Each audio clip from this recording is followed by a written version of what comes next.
Aba, teka, coffee mocha? Oo, ang sarap kasi ng kape. Di ba may caffeine yan? Na kapag sumobra ay nakakasama? Kasi kapag umiinom ako neto, hindi ako inaantok agad. Tinatapos ko kasi yung episode ng Ang Mutya ng Section E. Tapos nun, tsaka na ako gagawa ng homework. Kaya pala parang lagi kang puyat at pagod. Isa sa masamang epekto kasi nun, insomnia. Kaya pala hirap ako matulog sa gabi at hirap makapag-focus sa mga itinuturo. O siya, last na ito, ititigil ko na. Tama, dapat na itigil mo na. Talaga yan, mas okay pa tong pure orange juice with vitamin C pa. At tara, tapuin na natin to. Simula nang itigil ni Chloe ang pag-inom ng produktong may caffeine, Ay, nakakatulog na siya ng maayos.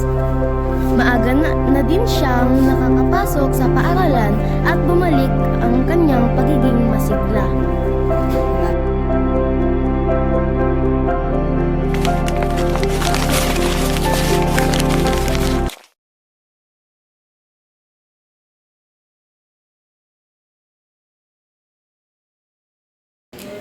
Uy! Rin! Tara! Sama ka sa amin. Prince, di ba gagawa pa tayo ng output natin? Saglit lang, Prince. May papakita lang ako sa'yo. Prince, sunod ka. Ito, ngayon natin do. Ito pa, Prince. Try natin to. Teka, di ba bawal yan? Matagal niyo na bang ginagawa yan? Alam niyo bang may masamang epekto yan sa ating katawan? Pwedeng mauwi sa addiction? Sabi niyo pang sinasabi, sasama ka ba?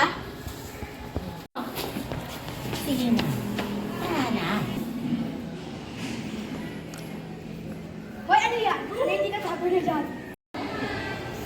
Ala, Yossi, bawal to ah!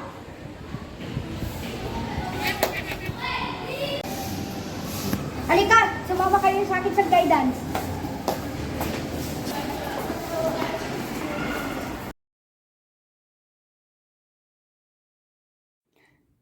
Oh, wag niyo na uulitin ang ginawa niyo ha.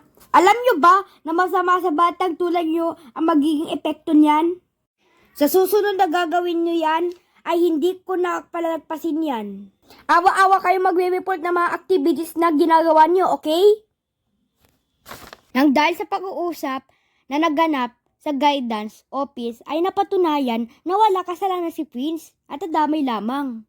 Simula noon, sa tulong ng mga magulang at patuloy sa pagmomonitor sa mga estudyante ay unti-unti sila nagbago. Natuon ang pansin nila sa sports, pagkikipagkaibigan at pag-aawal.